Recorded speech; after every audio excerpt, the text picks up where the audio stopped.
Bismillahirrahmanirrahim. Assalamualaikum warahmatullahi wabarakatuh. Alhamdulillah bihadzi nikmat syahrul Ramadan unzila fihi Quran. Syahrul du'a wa syahrul maghfirah. Asyhadu an la ilaha illallah wahdahu la syarikalah wa asyhadu anna Muhammadan abduhu wa rasuluh. Allahumma shalli ala Muhammad wa ala ali Muhammad. Bapak, Ibu semua dan anak-anak, hari ini di hari ke-9 Ramadan, saya biasa dipanggil Bulia bersama anak-anak dari Smampusa, tentunya SMA Muhammadiyah Plus Salatiga. Yuk perkenalan diri terlebih dahulu. Assalamualaikum warahmatullahi wabarakatuh. Perkenalkan, nama saya Yuda Pandu Pratama dari kelas 12 F1 SMA Muhammadiyah Plus Salatiga. Saya Muflih Nasrullah dari kelas 11 F1. Saya Azhara Tazkiyatun Nafs dari kelas 10 fase E2 SMA Muhammadiyah Plus Salatiga. Nah, anak-anak, hari ini kita mau membahas tentang apa sih, Mas Muflih? Tentang apa ya kita? Mungkin seputar Ramadan aja, Bu, yang seru-seru gitu. Tentang Ramadan ya. Kalau Iya. Mbak Kia kira-kira mau bahas apa ya Mbak Kia ya? Kalau aku mungkin tentang cara hatam Quran dengan cepat, cara menghafal Quran dengan cepat, kayak gitu tuh. Atau mungkin saranku kayak tradisi membangunkan sahur, terus berburu takjil atau bukber bersama teman-teman seperti itu. Buka bersama sama teman-teman. Oke, boleh kalau gitu kita mulai dari Mas Yuda dulu mungkin tentang tradisi membangunkan sahur. Oke, dari Mas Yuda dulu, berarti Mas Yuda, tradisi membangunkan sahur itu menurut Mas Yuda itu seperti apa dan bagaimana? Sebenarnya membangunkan sahur, tradisi membangunkan sahur itu gak ada yang salah. Tapi yang salah itu sebenarnya ketika kita membangunkan sahur tapi dengan kerusuhan, tidak dengan etika dan sopan santun, sehingga mengganggu warga sekitar dan orang-orang yang ingin sahur, apalagi yang non muslim. Ketika mereka masih ingin melanjutkan istirahat mereka terganggu karena kericuhan yang dibuat oleh orang-orang yang ingin membangunkan sahur. Sebenarnya yang itu yang saya problematik, yang jadi masalah utama ketika membangunkan sahur itu menurut saya itu seperti itu. Tapi kembali lagi tergantung orang pribadi masing-masing orang, bagaimana mereka menanggapi orang yang membangunkan sahur tersebut. Oke, kalau dari Mas Muflih? Untuk membangun sahur itu boleh saja, Bu, boleh sangat membantu karena membantu sesama umat muslim buat bangun untuk melakukan sahur gitu, Bu. Jadi bisa orang muslim semuanya bisa melakukan sahur dan dapat berkahnya Ramadan gitu. Ya, kalau dari Mbak Kia gimana Mbak tradisi? Sebenarnya tradisi bangunin sahur itu udah ada dari zaman Nabi dan sahabat ya. Itu tuh boleh sekali. Tapi yang emang jadi masalah itu seperti yang dikatakan Mas Yuda tadi, kalau misalnya kita terlalu rusuh dan itu melanggar aturan-aturan masyarakat itu, ya jangan sampai kita melakukan hal seperti itu loh. Bangunin sahur itu sewajarnya saja, jangan sampai yang mengganggu masyarakat dan muslim seperti tadi. Oh, begitu ya. Jadi memang sebenarnya tradisi membangunkan sahur itu boleh, seperti apa kata Mas Yuda tadi, itu memang boleh dari zaman Rasulullah sudah ada. Hanya saja pada masa itu tradisi membangunkan sahur itu dengan menggunakan adzan. Jadi ada adzan sebelum adzan subuh. Jadi misal subuhnya itu pukul 4:30, maka jam 4 itu sudah ada adzan, dan itu sebagai adzan sahur. Kalau di Jawa Tengah itu yang Bulia ketahui, daerah yang menggunakan adzan sahur itu adalah Kota Tegal. Kota Tegal yang pusat kotanya itu, Mas dan Mbak Kia, itu mereka itu ada adzan sahur. Jadi sebelum adzan subuh mereka ada adzan sahur, walaupun itu tidak di bulan Ramadan. Kalau di bulan Ramadan adzan tersebut untuk membangunkan sahur, tapi kalau di bulan selain Ramadan adzan tersebut untuk membangunkan tahajud, seperti itu. Dan memang tradisi membangunkan sahur itu sudah turun menurun ya sampai sekarang, baik dari dinasti Abbasiyah waktu dipimpin oleh Raja Mamluk sampai sekarang. Hanya saja ya itu yang perlu kita garis bawahi, jangan rusuh, kemudian musiknya ya jangan musik dangdut juga ya kan, kemudian seperlunya gitu. Waktu sahur itu kita membangunkannya kan di antara mendekati imsak, setengah jam sebelum imsak saja kita bangunkan, jangan lama-lama, kasihan orang yang non muslim nanti bisa terganggu istirahatnya begitu. Kemudian yang selanjutnya tadi dari Mbak Kia ya, cara menghafalkan dan menghafalkan Quran dengan cepat. Kalau dari Mbak Kia sendiri, selama ini kan Mbak Kia itu kan juga menghafalkan Quran ya. Memang bagaimana sih kalau Mbak Kia sendiri untuk itu membaca Qurannya dan menghafalkannya sebelum nanti ke teman-teman lain untuk memberi masukan begitu? Kalau cara saya itu yang pertama untuk menghafal Quran itu biasanya saya akan fokus pada ayat yang ingin saya hafal. Saya ulangi bacaan ayat itu hingga lidah saya fasih dalam membacanya. Kemudian setelah ayat Al-Quran itu tidak asing di otak saya biasanya membaca arti-arti dari ayat tersebut, memahami makna dan mentadaburi maknanya. Setelah melakukan itu semua, baru saya kembali menghafal ayat tersebut dengan cara diulangi secara konsisten. Kalau untuk menghatamkan Al-Quran itu bisa juga kita menggunakan metode one day one juz. Itu tuh biasanya setelah sholat subuh 2 lembar, setelah sholat zuhur 2 lembar, setelah sholat maghrib 2 lembar, setelah sholat isya 2 lembar itu. Tapi yang paling penting itu kita jangan terlalu terburu-buru untuk menghatamkan Al-Quran. Pokoknya jangan sampai kita hanya sekedar membacanya saja, tapi kita harus berusaha dalam mentadaburi makna ayat tersebut. Oh, oke, sebenarnya Mbak Kia udah punya tips-tips yang bagus sih, tapi coba kita dengar deh dari Mas Mufli cara menghatamkan dan menghafalkan Al-Quran gitu. Untuk menghatamkan ya Bu ya. Ya. Menurut metode saya itu tuh kalau saya 1 hari 1 juz. Karena One day one juz ya yeah. gitu loh. Karena kan Ramadan itu 30 hari. Nah, sedangkan sholat Al-Quran itu 30 juz juga. Nah, terus saya melakukannya 1 hari 1 juz, one day one juz itu. Kalau untuk menghafalkan ya Bu ya, saya karena kurang pandai untuk menghafalkan juga, saya mengulang-ulang ayat tersebut sampai benar-benar hafal gitu Bu. Terus kita mengulang-ulangi itu ayat tersebut sampai udah nempel di otak gitu, kayak udah di luar kepala gitu. Oh, berarti mengulang-ulang ya sama ya? Ya, ambil sama gitu. Ya. Atau ditulis gitu bisa Bu, sambil ditulis gitu. Ayat Al-Quran yang dihafalin sambil ditulis. Sambil ditulis. Ya. Oke. Untuk memahami itu huruf-hurufnya juga gitu. Oke, kalau dari Mas Yuda mungkin. Kalau dari saya pribadi, kalau menurut saya menghafalkan Al-Quran itu sebenarnya tergantung dengan kemampuan masing-masing. Terkadang ada orang yang menghafalkan Al-Quran dengan cepat, tapi juga ada orang yang menghafalkan Al-Qurannya itu lama gitu.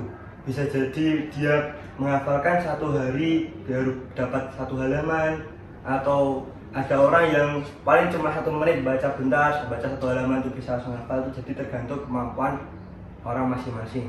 Tapi kembali lagi tadi adalah konsistensi dan istiqomahnya dia seperti apa. Apakah dia benar-benar ingin menghafalkan Al-Quran dengan baik, atau dia hanya ingin sebagai waktu luang, pengisi waktu luang saja. Dan sebenarnya untuk metode menghafalkan Al-Quran itu ada di dalam diri masing-masing. Bagaimana dia ingin menghafalkannya dan bagaimana dia ingin merojahkannya. Saya mendapat ada tips dari saya satu, yaitu semakin banyak panca indera yang kita gunakan dalam menghafalkan Al-Quran itu, maka hafalan kita akan semakin cepat. Contoh misalnya ketika kita menghafalkan Al-Quran itu jangan hanya menggunakan mulut, mata, dan telinga saja, tetapi menggunakan panca indera yang lainnya, seperti menggunakan tangan, yaitu panca indera meraba atau melihat. Jadi semakin kita menggunakan banyak sekali panca indera yang kita gunakan, maka semakin cepat juga kita dapat menghafalkan Al-Quran. Tapi ada satu hal penting lagi, yaitu jangan lupa memurojahkannya, karena percuma kita menghafalkannya tapi kita tidak memurojahkannya. Ya, berarti memang pada intinya menghafalkan Al-Quran itu harus dengan murojaah ya. Karena memang murojaah itu yang menjadi kunci penting. Dan kalau dari kuliah dulu Mbak Kia, waktu kuliah itu dari dosennya kuliah itu, kalau mau menghafalkan itu setelah selesai sholat tuh harus membaca Al-Quran itu 1 juz Mbak. Jadi dalam sehari kita membaca 5 juz, dan itu harus konsisten, kontinu setiap hari. Dan kemudian ayat-ayat yang sudah hafal itu harus dibaca ketika sholat. Jadi memang pada intinya murojaah itu penting. Jadi dari Mbak Kia tadi juga tipsnya sudah bagus, Mas Muflis juga, Mas Yuda juga, dan memang pada intinya di situ murojaah dan harus sering dibaca dalam sholat begitu. Itu ya yang untuk Al-Quran. Kemudian untuk dari Mas Muflis ya, tentang kegiatan yang asik selama ngabuburit tapi bermanfaat, asik tapi bermanfaat.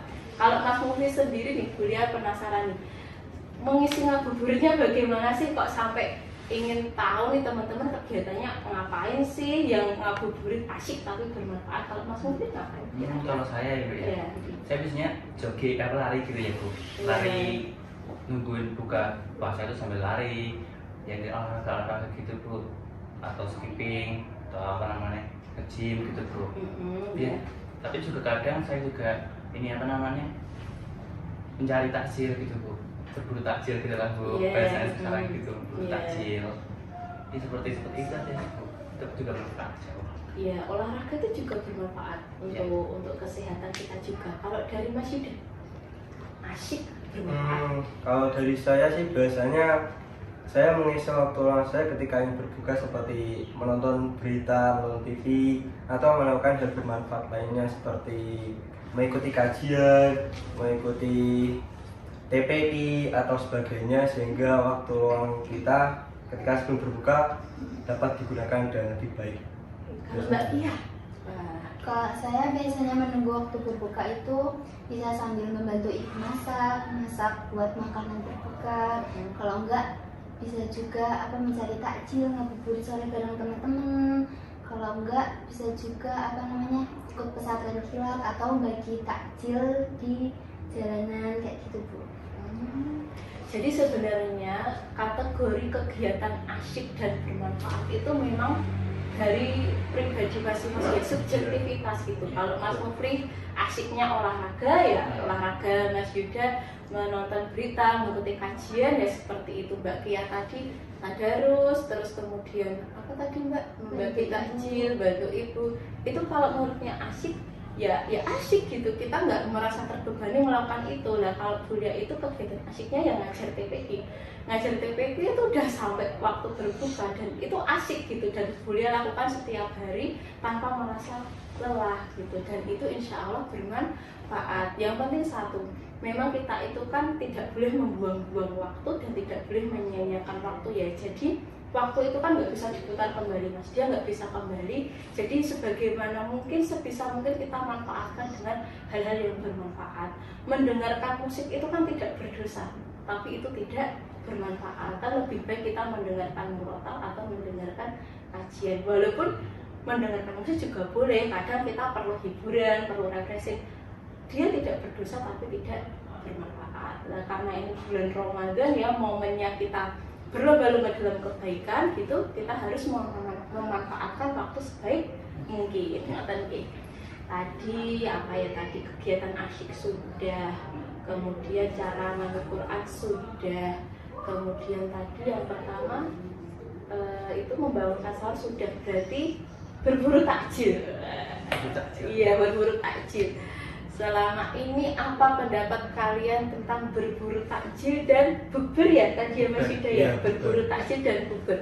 Coba deh Bulia ingin tahu Mas Yuda itu selama ini menyikapi tradisi berburu takjil dan bukber itu bagaimana? Pengen tahu dulu dari Mas Yuda.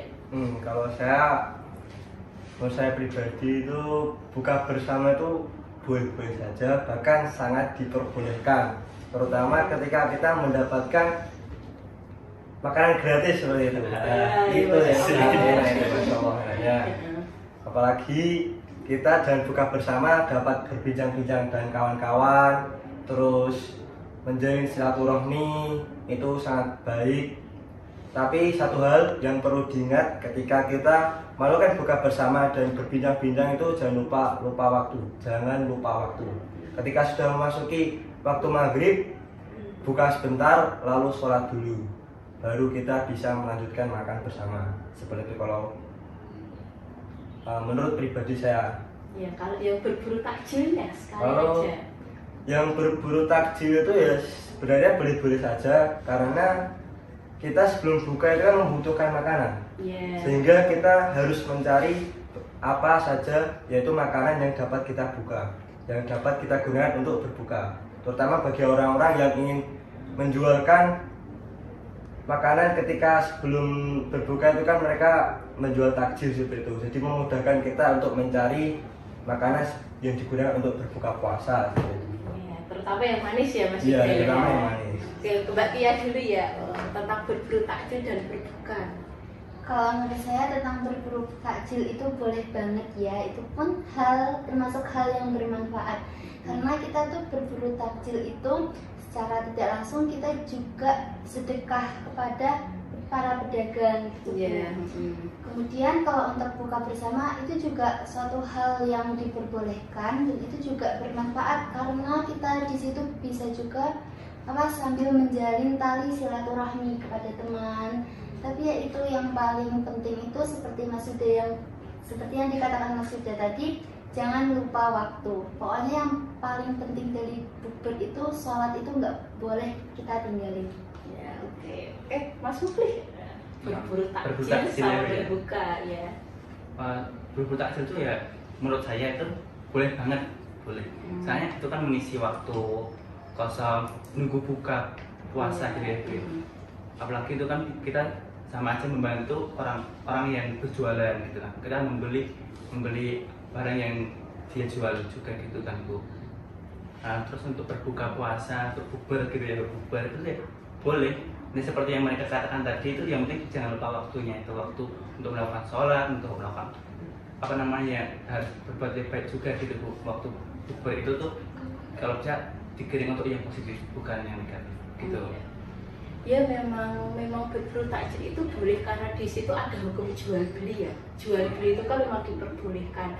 Kita melarisi dagangan saudara itu juga berpahala bagi kita, saudara sama muslim kan. Orang yang jual takjil itu udah pasti ya kebanyakan orang Islam karena namanya dia kan untuk buka puasa gitu. Terus kemudian mereka tuh juga secara langsung membantu kita, memudahkan kita untuk menu-menu berbuka gitu kan. Mereka juga berpahala walaupun sama-sama dapat uang, terus kita juga membantu mereka, semua sama-sama berpahala. Yang paling penting perlu diperhatikan itu satu Mas, jangan berburu takjilnya kebanyakan. Akhirnya mubadir ya kan, itu nggak boleh. Jadi kita beli secukupnya gitu. Kemudian untuk bukber makan gratis.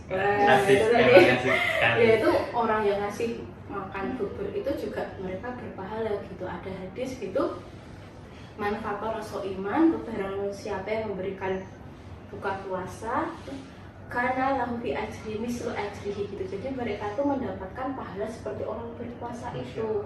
Wairo anahu tanpa mengurangi la yunakis ajrihi saimi syai'at, tanpa mengurangi pahala mereka sedikit pun. Jadi orang yang ngasih buka puasa itu ke Mas Yuda misalnya, itu nanti dapat pahalanya puasanya Mas Yuda, tapi nggak mengurangi pahala puasanya Mas Yuda gitu. Jadi kalau misalnya Mas Yuda biasanya suka bukber yang gratis, gantian Mas Yuda ya ngasih bukber, misal buat Mas Mufli, Mbak Tia atau Bunda juga boleh banget begitu ya, Masya Allah. Berarti ini sudah kita bahas semua ya tadi. Sahur sudah, Quran sudah, takjil sudah, bukber sudah. Kira-kira apa lagi yang mau kita bahas di hari ke-9 Ramadan ini? Saya ingin membahas satu hal ini penting, yaitu di 10 hari terakhir sebelum Ramadan, 10 hari terakhir Ramadan, Lailatul Qadar itu sangat penting karena satu malam Lailatul Qadar itu setara dengan 1000 bulan. Sehingga itu menjadi momen yang pas untuk kita melakukan ibadah. Bayangkan jika kita melakukan ibadah satu malam, tapi pahala kita dihitung dengan 1000 bulan, itu Masya Allah manfaatnya sangat besar sekali. Maka dari itu sebelum kita mendapatkan malam Lailatul Qadar, maka kita harus banyak-banyak beribadah dan banyak-banyak berdoa kepada Allah Subhanahu wa taala agar kita mendapatkan malam Lailatul Qadar tersebut.